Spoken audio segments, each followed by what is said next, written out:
Tesla is actually directly responsible or predicted over 80% of the technological innovations that we use today on a daily basis. That's right, in the very early 1900s, he was talking about smartphones, video calls, the internet. He was talking about absolutely everything. But most importantly, he was talking about an energy-backed system that would actually end warfare. So obviously, that's what we believe Bitcoin proof of work mining potentially could be. So I wanted to really warm you guys up because I'm doing a video next week looking at the 5 men who predicted Bitcoin more than 50 years ago, so 5 decades ago, and I wanted to explore the rabbit hole of Nikola Tesla today. So I've got an amazing guest on the show who has written a number of articles on Tesla. He's also read all of Tesla's work from the 18 and 1900s. So I really hope you enjoy this episode with the one and the only Level 39, where we discuss Nikola Tesla's vision for Bitcoin, Nikola Tesla's strange theory around the numbers 3, 6, and 9,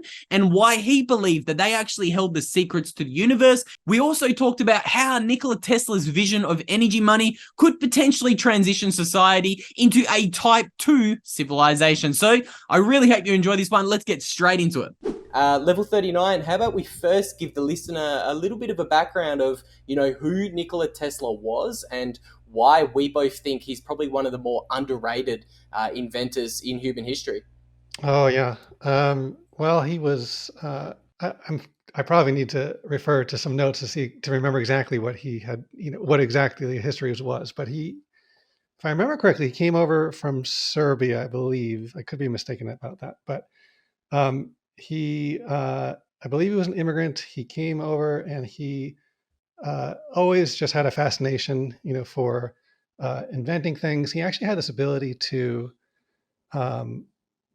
visualize sort of inventions right before his eyes. He could just imagine them. It was incredible. And so he always had this ability, and he was just this genius that was way ahead of his time. And at one point he worked he got his start working for Edison, actually. And he helped Edison develop some of the electrical technology that he was working on. And he was always just almost taken advantage of by every business partner he ever had. But he ended up creating all of the technology that underpins our electric grid. If you think of the alternating motor and alternating current, he invented all of these, all these inventions that really underpin the modern energy grid. But for much of the 20th century, he was almost forgotten in a strange way. I mean, people certainly knew who he was. But if you look back in history books and if you remember being taught about things as a child, maybe when you were in school, often you would hear about Edison and direct current and inventing, the light bulb and things like that. And he was, almost like a footnote to some degree in terms of, having invented, alternating current. But the energy grid really would not work without Tesla's vision. And he did so much more than that. He had these grand visions for where he saw electricity going and the changes that it would, embark on humanity or impart on humanity. And it was just this, probably one of the greatest inventors of all time is really the easiest way to sum up his history. So. That is a great way to sum up his little history there. There's lots of points you touched on that I wanted to kind of circle back to, but there's a little passage in your article that I wanted to maybe read out loud for the listeners. I might slap it up on screen. But you kind of highlight in your article, Tesla was talking about smartphones. He was talking about communication platforms that used voice and video. Tesla predicted wireless newspapers, live streaming, video conferencing. He described the ability to send documents, music, and video all around the world. He predicted the Internet of Things, self-driving cars, autonomous drones, and robots. And I would like to remind the listener, this was way back in the very early 1900s, well before we even had any idea of what an internet would look like. So to kind of say he was probably one of the most underrated inventors and thinkers of our time is probably an understatement. The man was enormously gifted. So it's I just loved the kind of, the walk back through history that your article gave the listener there, kind of talking about Tesla. Um, Yeah, Edison. it's absolutely hard to do him justice, really. I mean, because it, even going to put yourself back in the shoes of what it would have been like to even just be a fan of his at that time. It's very difficult to imagine because it's very difficult for us to imagine what this would have been like for him to describe these ideas to people who couldn't even fathom them. You know, it was just. But I will point out he wasn't the only one that actually predicted these things, but he was imagining them in ways that people were having a hard time sort of believing. You know, it sounded fanciful at the time. So, and he was one of the earlier ones. So a lot of people talk about Henry Ford and Buckminster Fuller talking about energy money and how that could potentially end wars in the early I think it was 20s. But Tesla was even before them, so he really does kind of stand in his own pedigree. Earlier, you mentioned Edison, and that's really interesting. I didn't know just how deep their kind of rivalry was until I read your article. And I think I watched a couple of videos on it, but Edison was obviously the creator of, is it DC, electrical current, so direct that's current? right. And Yeah. Tesla was the one who invented the more kind of innovative and more useful alternative current system. Maybe you could talk a little bit more about the rivalry those two had between themselves. And obviously, Edison is the one that everybody remembers in the history books, and not so much Tesla in the realm of electricity. So tell us a little bit more about that rivalry there. Yes, it's actually known as the War of the Currents, and it was really taking place in the late 19th century. Um, Edison was working on his ideas to have direct current, and what at the time uh, Tesla was trying to develop this sort of competing system, which we now know as alternating current. Now we actually use both today. Uh, Alternating current is really the current that you see sort of in the long distance wires that go, to your house. Once you get that alternating current into your sockets, the your computer often will have a transformer on it that'll transform it into direct current, as I understand it. I'm not an electrical engineer, but um, a lot of the alarm clock, things like that. Once you plug them in, um, you'll often know, like, if you have like a battery that backs up your alarm clock, that sort of thing, that's direct current. But the high voltage is bringing that energy from the power plant to your house, that's alternating current. And at the time it wasn't known that would be how it would work out. At the time there was this competition, this really fierce competition, where Edison thought that DC would just be direct current would be the future.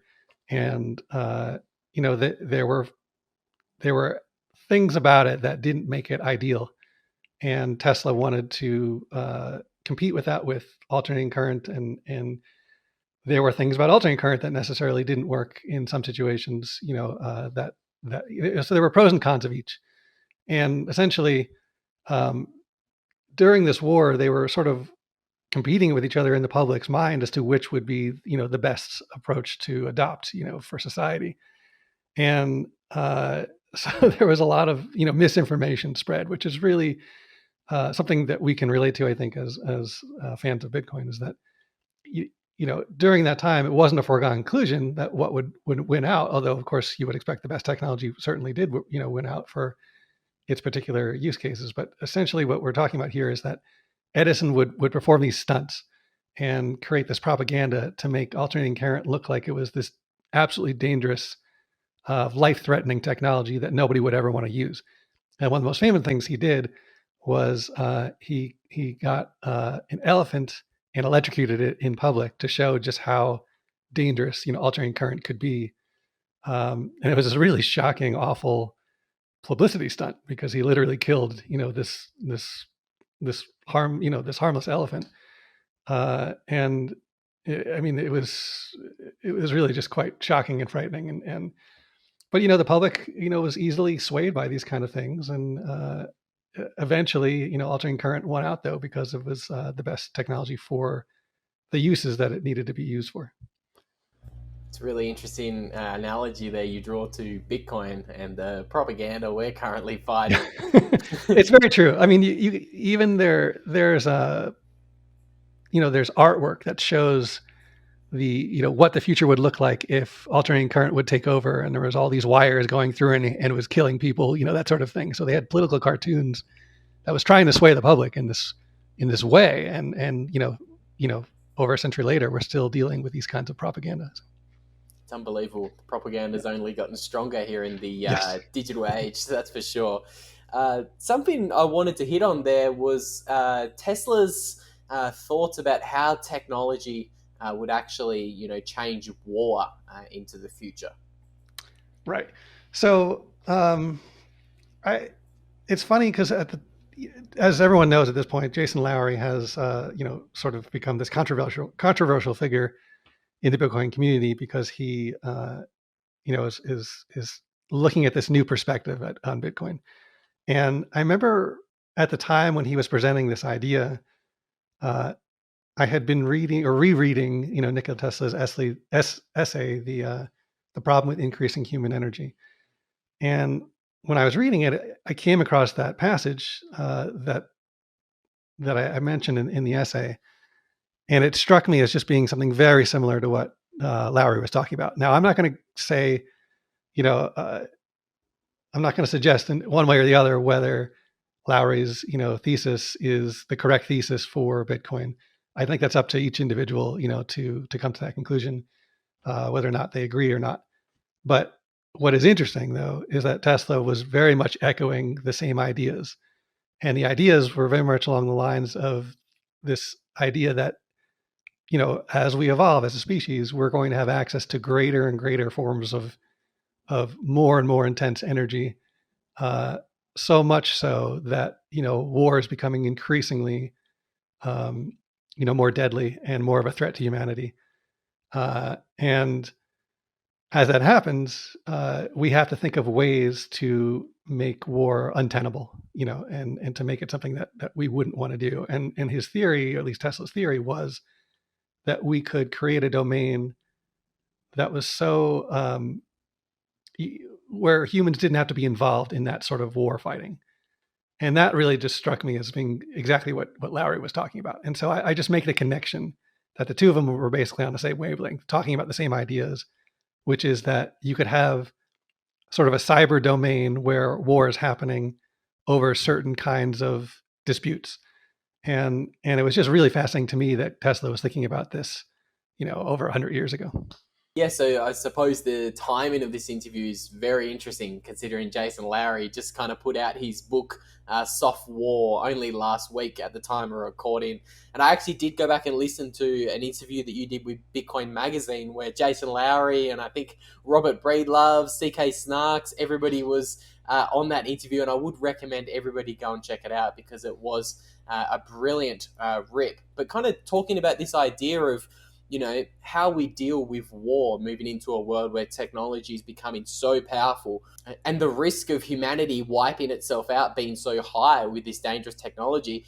It's really, really interesting how you kind of weave Bitcoin into this discussion.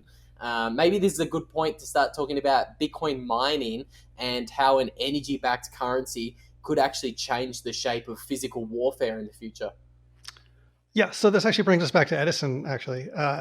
Edison wanted to, as I'm sure very many people are familiar with his ideas, but he wanted to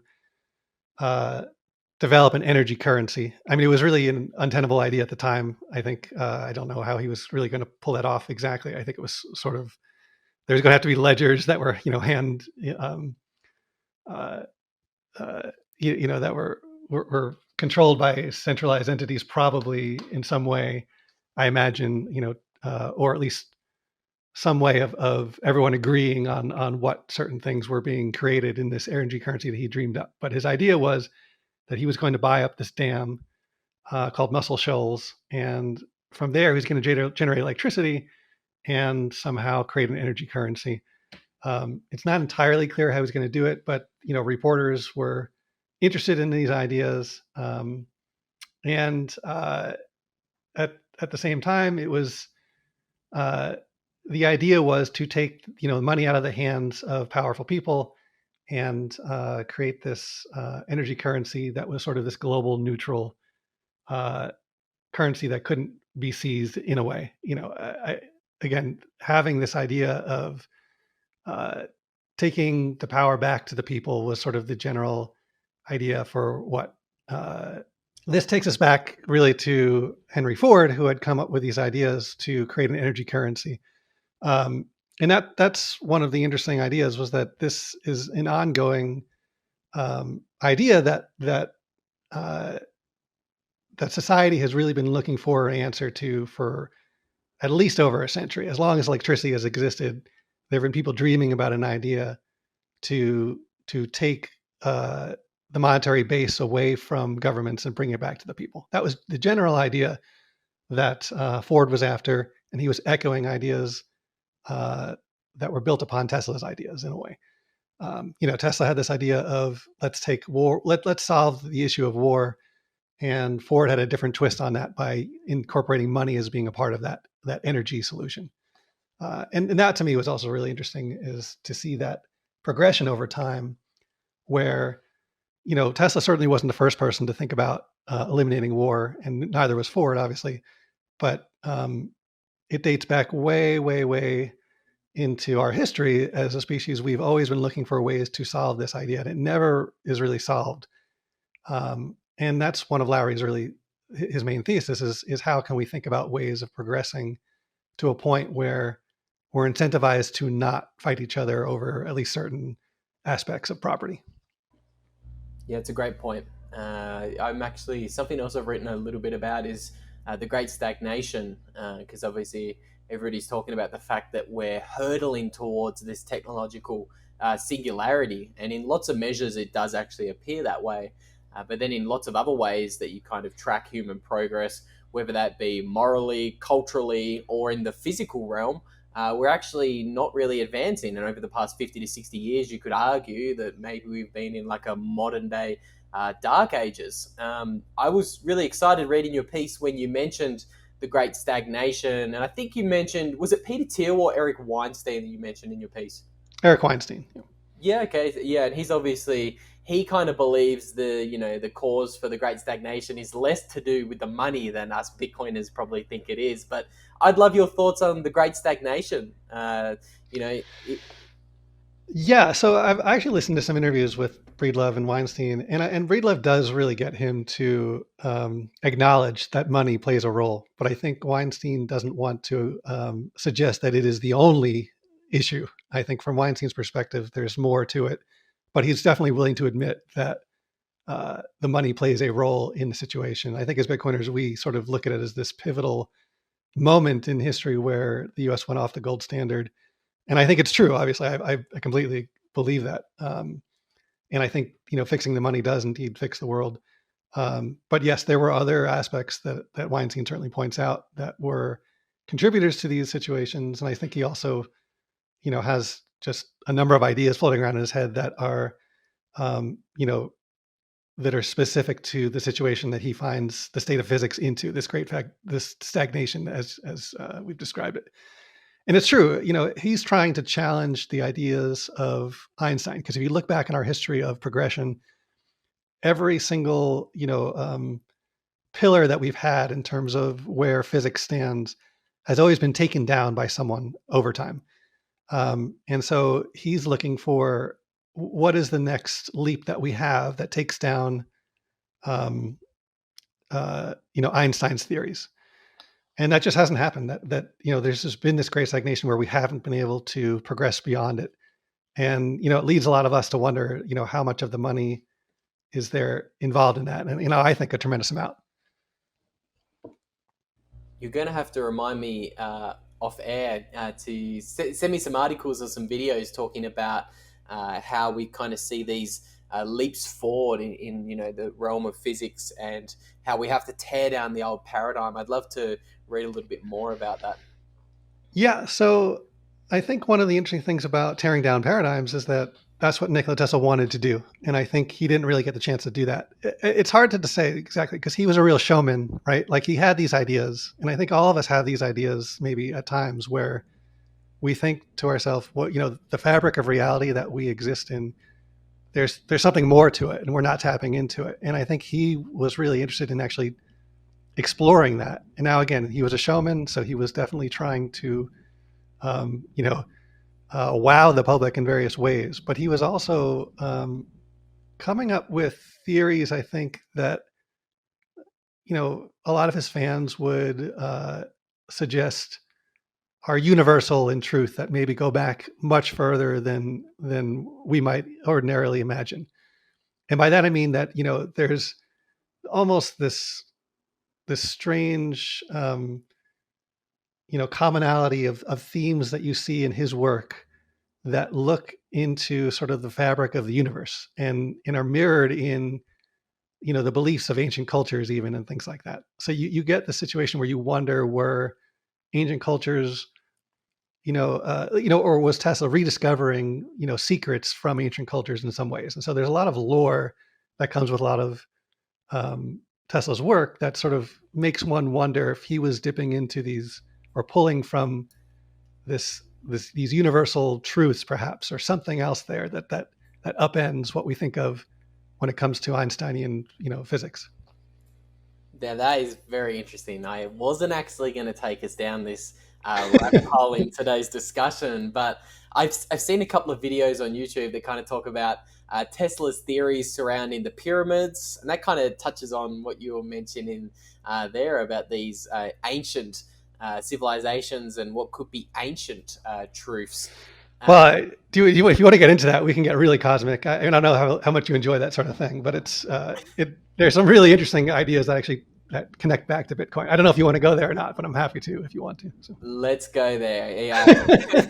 In every single podcast, I always end with two pretty cosmic questions that I actually haven't told you about. So let's jump straight into it. I'm really all right. So here's the thing. So one of my most popular threads, one of the things I love to do is write threads, about just various topics that come to mind. And I don't know if most people know this who follow my threads, but the most popular thread I think I've ever had was one about the theory of 369 or Tesla's 369, his the secret to the universe, as he describes it, right? And I don't know, have you read across that thread at all yet? Or it's sort of like this idea that all the numbers that Tesla sort of obsessed over, that gave him the secret to the universe, they all are divisible by 3, and so 369 are these really magical numbers. Tell me if you're familiar with it or not, but I'll certainly happily walk through for the listener. I didn't read your thread on it, but I have seen a video on this. So okay. Please explain it to the listener like they know nothing about the topic, though. Okay, I'll do my best. It's a little complicated to hear. I think you almost have to see it, but if you start looking at aspects of the universe, and I'm talking about things like flowers, shells, cells, literally, galaxies, eggs. I mean, anything you can think of that's really natural and part of, the magic of the universe in terms of, how things develop and grow and things like that. And within our dimensions, if you look at the numbers in our dimensions, you see patterns that emerge. And the patterns are such that if you look at some numbers that sort of are reappearing throughout, sacred geometry and the universe itself and things like that cultures have been looking at for eons, if you take those numbers and you add up the digits, so let's say I have the number 15, so 5 plus 1, that's a digital root. You get 6. 5 plus 1, that's a digital root. And as it turns out, you start seeing throughout the universe that all of these sort of really important numbers, and I'm talking about things like spheres, platonic solids, the solar system, the Earth, the pyramids, any kind of 3D geometry that is sort of perfect in various ways that we can think of with our mathematics. If you start looking at things like the angles inside of the Great Pyramid or any platonic solid, and you add them up, you get a number that happens to have digits that add up to 3, 6, or 9. And what happens is if you get a number, let's say you add up, let's see, let's say you get to a number that is 15 once you've added up your digits. You have to keep adding them until you get to a single digit. Does that make sense? Like, let's say I said, what's the number of, let's see, 234. So that's 2 plus 3 plus 4. That equals 9. So that's your digital root of 9. But if you had an extra, 5 on that, or let's say a 6 on that, you would get 15. So now you have to add 1 plus 5 to get your 6, if that makes sense. So it's called the digital root when you sort of find that final adding up of all the digits. What is the number that you get to? And for Tesla, he used these numbers in this way where he would obsess about them. I mean, everything in his life had to have these numbers in them. So if he, lived in an apartment or a hotel room, or the floor he was on, it had to be, a digital root or have the actual numbers 3, 6, or 9 in them. But what gets really fascinating is that if you start looking at the issuance schedule of Bitcoin, pretty much every number in the Bitcoin issuance schedule has a 3, 6, or a 9 digital root in it. And the one thing that doesn't have it in it is the actual max reward of Satoshis. And the max reward of Satoshis will have every digital root except for 3, 6, and 9. And that's called torus math. Torus math is when you have a digital root that is everything except for 3, 6, and 9, and it's a repeating set of digits. So torus math is essentially related to the organic growth of everything in our universe is one way to think of it. There's much more of it than that, but let's just start with there. So let's think of a nautilus shell. You've probably seen that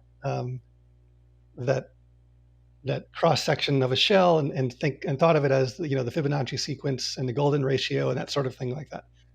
Well, the growth of that is related to vortex math and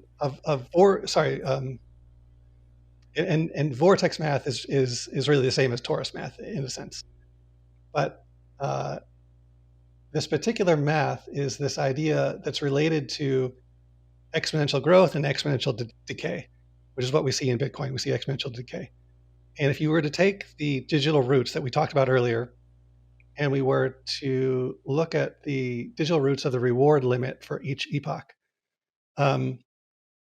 you see a pattern, and the pattern is 5, 7, 8, 4, 2, 1, 5, 7, 8, 4, 2, 1.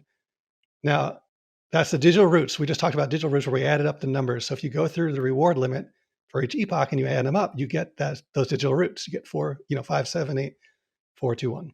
And those numbers exclude 3, 6, 9. They just don't have 3, 6, 9 in them. And that is, what you see when you're looking at the way cells grow. You think of a cell as sort of this. You start with 2, and then you divide. It multiplies into. The cell divides, and you get 4 cells, and you get 8 cells, and then those digital roots they actually sort of or have a relationship to this math in a way. So it's embedded in our universe, and the fact that 3, 6, 9 are missing from those that pattern is really interesting, and it basically is sort of this yin and yang to the 3, 6, 9 side of math that Tesla was really obsessed with. And there's a secret of the universe that you're sort of discovering there as you start to see these numbers, and it's just something that really I think Tesla would have found really interesting about Bitcoin when he saw, if you were to notice this. Where the reason why it happens, though, is, again, we talked about how vortex math and torus math is this idea of that's related to this decay or this exponential growth or decay. Where you get 3, 6, 9 from all of that is when you start putting that reward schedule into a calendar. So if we think of, a block comes every 10 minutes, there's 6 blocks in an hour, there's 144 blocks in a day. Well, those numbers I just mentioned all have digital roots of 3, 6, or 9, right? So 144 is 4 plus 4 plus 1. That's 9. 360 degrees of a circle, which is related to the Earth going around, the Earth revolving, and the sun, with a complete revolution. That's 360 degrees. The clock that we use today is related to this, this dividing up of spheres in this particular way.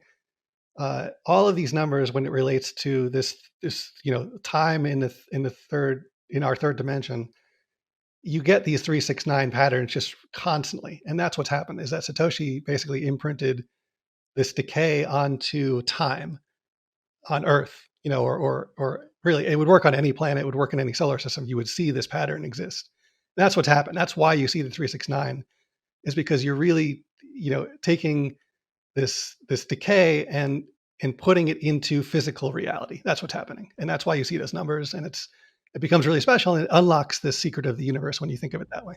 So I wanted to quickly interrupt today's chat with the one and the only Level 9 to let you know about my amazing Bitcoin-only show sponsors. If you have Bitcoin sitting on an exchange, you need to withdraw that immediately, and I recommend you put it into a great Bitcoin-only hardware wallet. There are a number of great options for you to choose from, but I recommend you check out the Bitbox O2 hardware wallet. They're a great option on the market. They're very easy to set up. You can literally get up and running in under 5 minutes, and that's how I like to set up my people who I am orange pilling about Bitcoin. It needs to be fast. It needs to be easy. So you can get 5% off the Bitbox O2 hardware wallet if you use the link in the description of today's show and use the promo code Luke5, and that'll get you 5% off that puppy. And then I'd also like to let you know about Bitcoin Reserve. They are a great global option that you can use to buy your Bitcoin. They service nearly every country around the world except for America and Canada. So if you're a pleb out there looking to buy some Bitcoin, highly recommend you check out the boys over at Bitcoin Reserve.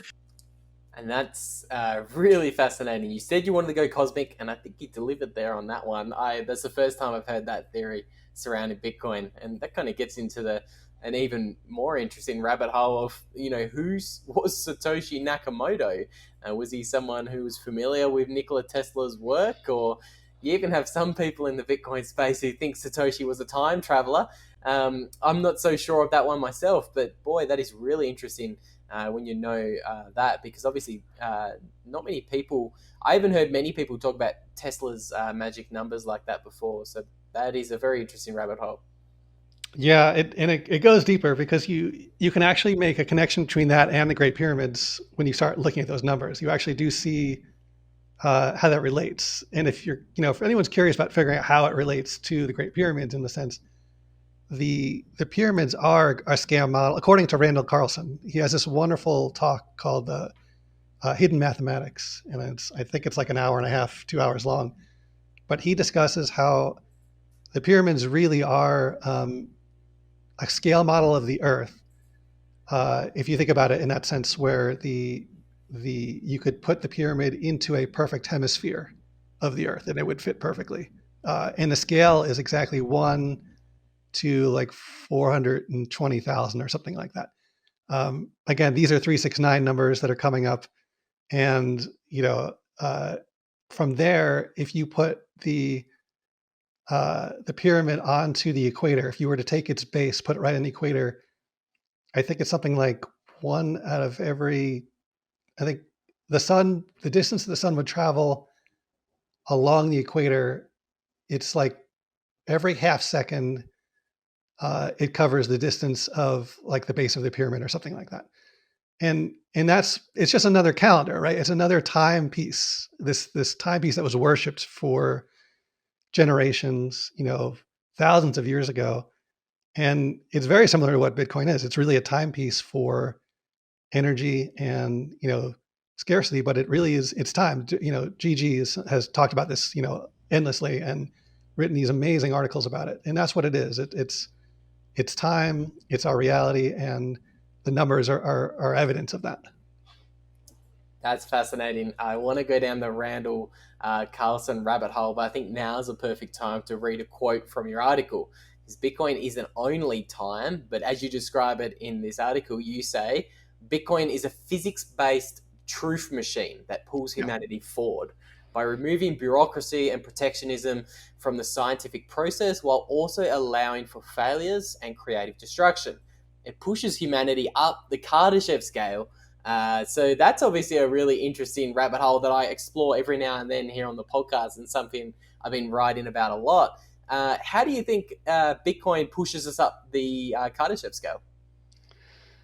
Yeah, because it has this, insatiable appetite for energy, and I think that really speaks to something that Tesla was really trying to communicate to people at that time.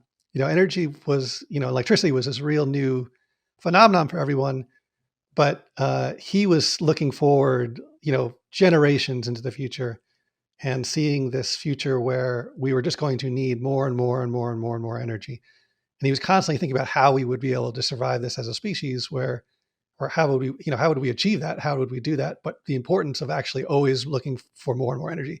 He wasn't the kind of individual that was trying to, um, say, oh, we're using too much, that sort of thing. He was envisioning way more energy use than anyone else would have even possibly imagined. And that's evident in all those predictions that he made. But yeah, it, the way it pulls us up is, by doing what Brandon Quinton has written about, with, greening energy deserts. You're really unlocking energy in these areas in the same way that that nature does it with various biodiverse tools such as lichens, which will attach to rocks and break them down over time and turn it into soil, and light and water will make that soil rich and attract uh, growth and diversity, biodiversity. And soon you'll have forests and trees and life and all sorts of things. But all that can't happen without something unlocking the energy first. And that's what Bitcoin is doing. It's unlocking, this energy that was stranded, that had no other use, finding a use for it. And that is in turn developing an oasis really in this stranded market where someone else can come along someday and go, oh, you're using that energy, to mine Bitcoin. Well, I've got something else that, might be more important to do with it that I'll be willing to pay more money for than Bitcoin will. And then that sparks, more and more, use of that energy, and it creates more demand for the energy, and, it creates more opportunity. And that's what happens. It's sort of like this oasis budding in the desert. And Bitcoin just moves on to the next stranded energy source to start unlocking. And it was really Brandon's writing that made it all click for me, where you see how, like, oh, that's how we're able to do this. That's how we're climbing the scale, is by constantly unlocking new sources of energy, allowing other kinds of demand to come along and use it, and then Bitcoin will move on to the next thing that needs to be unlocked. Yeah. There might be some people listening to this podcast who think, using more energy is actually a bad thing. So maybe we should first maybe explain what the Kardashev scale is. From my understanding off the top of my head, you have these like 3 levels, which were initially created by Nikola Kardashev. And he was kind of saying, look, we're going to measure these civilizations by the amount of energy that they're using. So I believe type 1 civilization on the Kardashev scale is a civilization that uses all of the energy that hits its Earth that comes from its local sun. And a type 2 civilization is a civilization that can harness all of the energy in its solar system. I think that's correct. And type 3, what exactly is a type 3 civilization? Is that someone who harnesses all of the energy in its galaxy? Or? Yes, I think that's correct. And you don't actually have to harness the exact energy from the from the actual source that they're describing. So, for instance, you don't have to actually use all of the sun's energy in order to meet that level of using all the energy in the solar system. For instance, you just have to unlock energy from somewhere that is equivalent to that level of energy. But it was Nikolai Kardashev, and he came up with this idea to quantify. I think it was related to the chances of, or as to what kind of extraterrestrial civilizations we would be able to get in touch with or hear signals from, I guess is what it was, right? Because you're not going to hear signals from a civilization that can barely harness any of its energy, right? And they may exist in the galaxy, but you're just not going to get signals from them. So I think he was hypothesizing, if I recall, what kind of civilizations that we would, be looking for signals from, essentially. And the question would be, why aren't we hearing signals from these civilizations if they're able, in theory, to harness this much energy? So. And that's kind of, that's a big topic. That one is. I actually talked to Alex Vetsky last week about his article, Fire, Bitcoin and Teleportation, and we obviously discuss the Great Filter and why do we not see aliens out there. That's a question that has it's something that I stew and think about nearly every day. So and considering Bitcoin's implications and that are even more interesting. Speaking of the Great Filter and ancient civilizations, I might throw you this one now. You mentioned Randall Carlson. Do you believe his hypothesis that there was actually an advanced ancient civilization that had advanced technologies well before the story of Homo sapiens evolution? Yeah, so I do want to believe that. Let's just put it that way. Like that's really fascinating to me. I love the ideas of tying that all into Nikola Tesla's theories.